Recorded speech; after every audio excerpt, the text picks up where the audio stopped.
identify what they're feeling. You know, like little Johnny's playing with his truck. Oh, the wheel came off. Oh, now little Johnny's going to have a tantrum, right?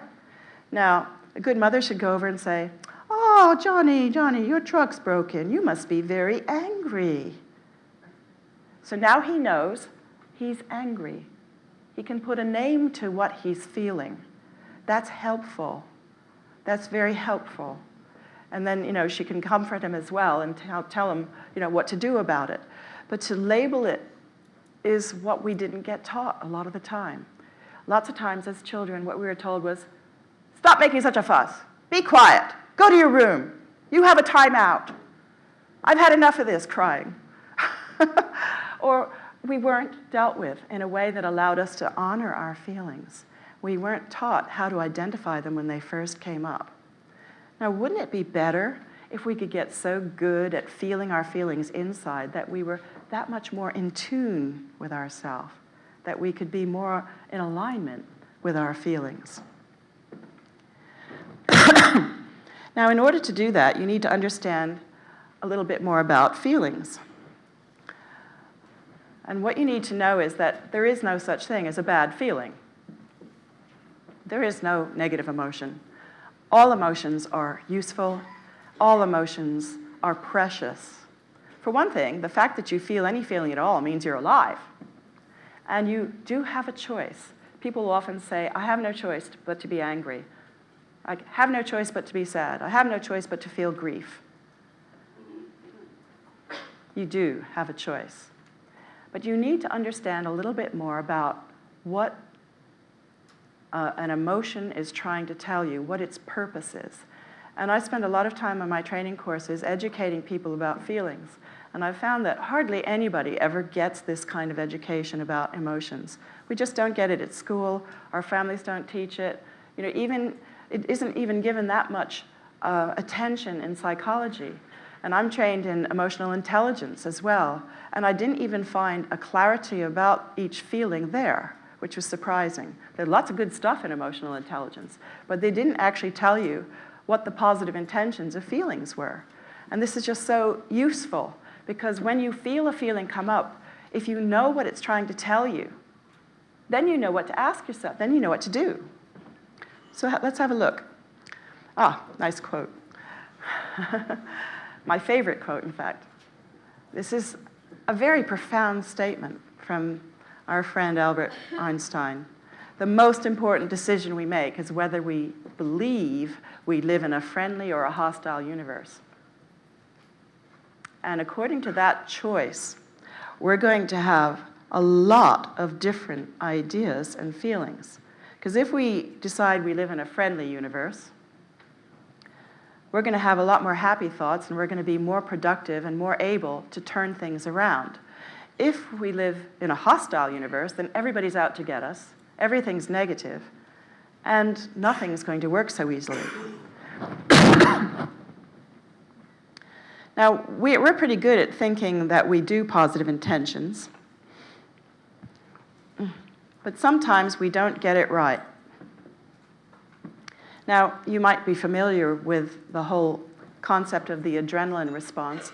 This is one that came from NLP, and it basically starts with a significant emotional event at the top. So something happens, and it doesn't have to be a big something. It can be very small. It could be I was talking to Richard Fluke on the plane on the way over, and he told me a story. Some of you might know this story already, that he had a colleague say 3 words to him during a training. 3 words, and his whole life changed. His whole relationship changed. His whole state changed. He could never be the same again with that person. It completely demoralized him. 3 words. Now, how is that possible? And they weren't even bad words. What did he say? Fucking hurry up. That was the 3 words. And I said, well, why did that make you so upset? Somebody telling you to hurry up? Doesn't sound like so much to me. Why did that really kick in such a big reaction? But the significant emotional event might have grabbed hold of some other significant emotional events that made it much bigger. But what happens is you have a feeling based on the needs that you have in that situation. And this happens all the time, doesn't it? Have you ever had something happen to you where you just felt somebody says something and you don't know what was going on, but you come away feeling bad? On the surface, it sounded like, oh, simple, easy. It was straightforward, and yet I feel bad after I walk away from that interaction. Have you had that happen? Yeah. I used to think I was crazy. I'd walk up to a group of people, have a conversation, and I'd walk away feeling terrible. And I thought, am I neurotic? Am I mental? Am I crazy? Why am I always feeling so bad? And then when I learned NLP, I was able to hear the language that people were using. And I realized something else was going on. And there were significant emotional events happening that I hadn't recognized. So you have feelings based on the needs that are behind the feelings. And you might take the action of expressing those, or you might suppress those feelings. Then you have a checkpoint. And the checkpoint is, did you satisfy those needs? Now, if you did, then the feeling fades away. If you didn't, then the feeling escalates. It increases in volume. And meanwhile, it goes through the hypothalamus and the limbic system, and it hits all of those adrenal glands, vagus nerves, neuropeptides, and increases symptoms all over the body. We've already discussed the structural effects on the body. So everything all over the body starts to go into the stress response. And then it keeps going around that loop until you get out of it. Now, the danger is if you suppress the feeling, it happens just the same. And so people who have diseases going on in their body literally are running some of these loops in different places, and they don't even know what they're about. And that's the tricky bit.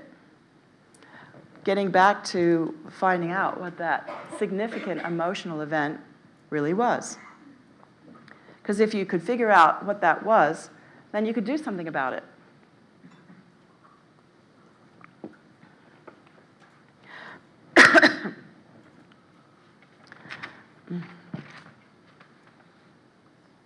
So let's look at some of the positive intentions behind feelings. Now, anger is the one that most people don't want to have expressed around them. It's the one reason why people in Britain don't like expressing feelings. Of course, in America, where I come from, they just pull out a gun and shoot you. But anger, if you can feel that anger is actually a very important warning signal. It means some rule of yours, some important rule of yours, some value or some standard has been violated. Somebody's kicking sand in your face. Somebody's doing something to you that you don't like because it does not fit with your rules. Or somebody's trespassed your boundaries. They've insulted you, or they've walked across your territory in some way. We have a lot of very funny stories, well, they're not that funny, of neighbors in England who do terrible things to their neighbors' backyards. Do you have that in Germany? People have territory, they have space. Your body is your territory. When people aren't appropriate with your body, if they hit you or pinch you or do things you don't like to your body, you don't like that. That's very easy to recognize. But some of the rules and values and standards can be subtle. So when somebody says something to you that violates your values, then it's something that makes you feel so bad deep inside that you have a big, significant reaction to that. And sometimes it happens so fast you can't even identify what you're feeling. Now, have you ever had the experience, you had a significant emotional event, but you didn't recognize it was a significant emotional event at the time? You walked in, you had the feeling, but you didn't know why. You just came away from it angry, right? The feeling happens before the thought. Now, more often than not, thoughts lead to feelings. but your feelings are so quick. They identify the situation faster than your brain. I mean, my brain is so slow, sometimes it takes me days, weeks, or years to figure out what happened in that situation. You ever have something like that happen? Where you look back and think, oh, that's why I was so upset. It was that look on their face that made me feel small. And, you know, being made to feel small is a violation of your value, is it not? Being belittled, criticized, that's a violation of your value. So if you could recognize that sooner and say, ooh, I'm feeling angry. Da-ding, something must have violated my values. Look around. What's going on? What's violating my values right now? What could I do about it? That's the next question. What can you do about it? Now, there's lots of ways that we reframe feelings with NLP, and we work with them, letting them go. And it depends more specifically on knowing what the event is and being able to work with a person really specifically. But basically, it comes down to some pretty interesting points, like, are your perceptions on track? Are you sure you've got the right rules? Did it really happen the way you saw it? Maybe you didn't have it right. Ever gotten really, really mad at something and then had to eat your words because it was all a mistake? It happens, doesn't it? Oh my goodness, I got so upset, and you didn't even say that. You didn't even do that. Or people project onto something you said. I remember I was having breakfast with a friend, colleague once, and he'd made some tea in these little cast iron pots. And as he put the cast iron pot down next to my breakfast, I didn't know what kind of tea it was. It could have been black tea. It could have been herbal tea. I didn't mind because I drank both. But if it was black tea, because I live in Britain, I put the milk in first before I put it in the cup. So I needed to know what kind of tea it was. So I merely said to him, "Is that tea?" He exploded. "Is that tea? Is that tea? How dare you talk to me? Is that tea? Blah, blah, blah." And for 30 minutes, he went on and about. And I was like, I only said, "Is it tea?" because I wanted to know whether to put milk in it or not. And it was just so extraordinary to see that it could be so misconstrued, a simple, innocent statement like that. But it happens all the time, doesn't it? All the time. So the first question is, are your perceptions on track? Because usually they're not. You know, we think 60 to 70,000 thoughts a day. Most of them are the same ones you thought about yesterday and the day before that. 90% of them aren't even true. 90% of the thoughts that you think aren't even true. So what's the chance of you having an accurate perception of what's going on? Have you interpreted the intentions of what's going on? If the other person is saying something, where are they coming from? What's going on for them? What's their positive intention?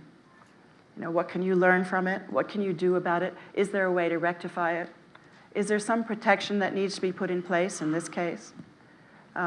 Is there something you can say right now that would be appropriate?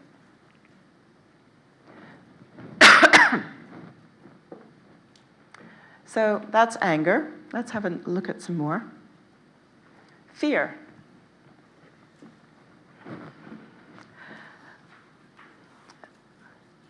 Now, fear is a kind of an interesting emotion. Lots of people like feeling fear. I mean, who here likes going on fairground rides, roller coasters, loop-de-loops?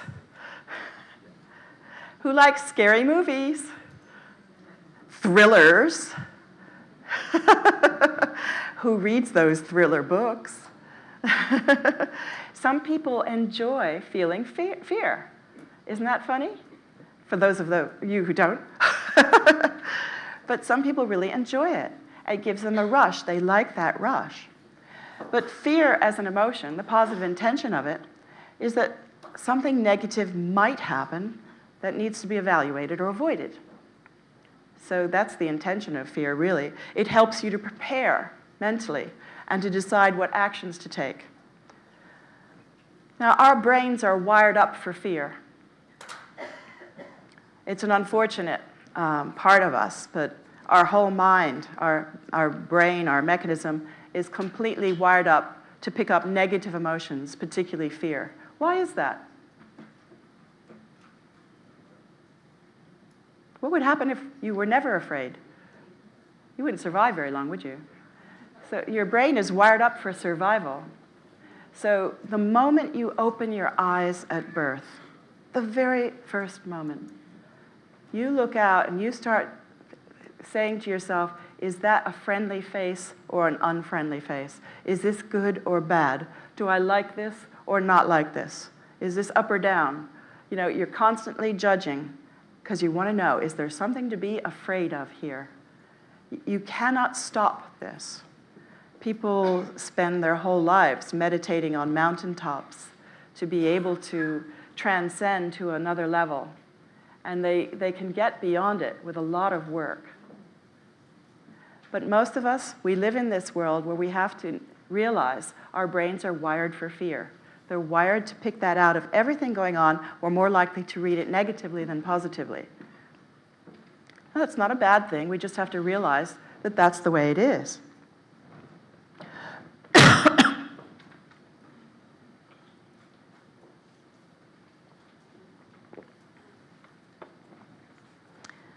Sadness. Now, sadness and grief are not the same. We're just talking about sadness here. Sadness is that there's a possible loss. Some goal may never happen. So there's disappointment. You've missed out on something. You've lost something. Now, do you like losing things? Do you like losing your wallet? Losing your credit cards? We don't like losing anything, do we? So you expected things to be better than this. Now, the good part of it, at least sadness lets you know what you truly valued. So if you've lost it, now you know at least that's where your value was. And you can find other ways to perhaps recreate that in another guise.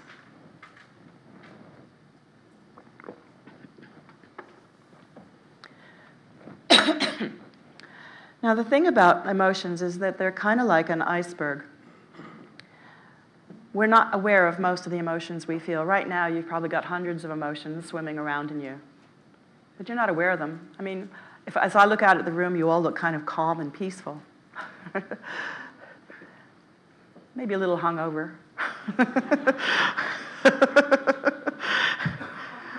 But 90% is lurking beneath the surface of awareness. And this is what creates a problem, these hidden depths of emotions. Now, I created this model from looking at this for years in terms of how this all works with health. And this is a roadmap that I use when I'm training people, actually on my advanced course. It's quite a complicated model, so I'm not going to go into this with a huge amount of detail.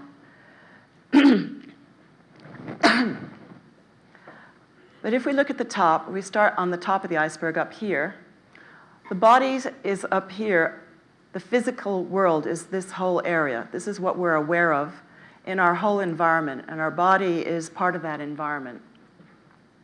And what's going on, the actions that are taking place, all the behaviors that are taking place, are happening above the iceberg. And this is where we have our consciousness. This is everything that we know of as our life, that we have in our memory, is above the iceberg. And it's less than 10%. It used to be 10%, but now, thanks to so much television, movies, and Game Boys, it's now down to 6% of the brain. So people are becoming less and less conscious, which is kind of scary when you think about it. Now, over here, I also have Newtonian physics operates everything on this level. So this is where all the biological functions take place. All the chemistry works, gravity works, everything works above the waterline. This is also where we have denial and resistance, because we don't want to feel feelings. We're too busy suppressing them. We've got better things to do than feel those old sad feelings, or to deal with the anger, or to feel anything for that matter. We just want to get on and feel okay. As long as we're feeling okay, and we can get on with our life and do what we want to do, we think that's okay. So that's called denial. And when it causes problems, it can form a great deal of resistance. Now, if you notice these little bubbles, occasionally an emotion will bubble up to the surface and come into your awareness.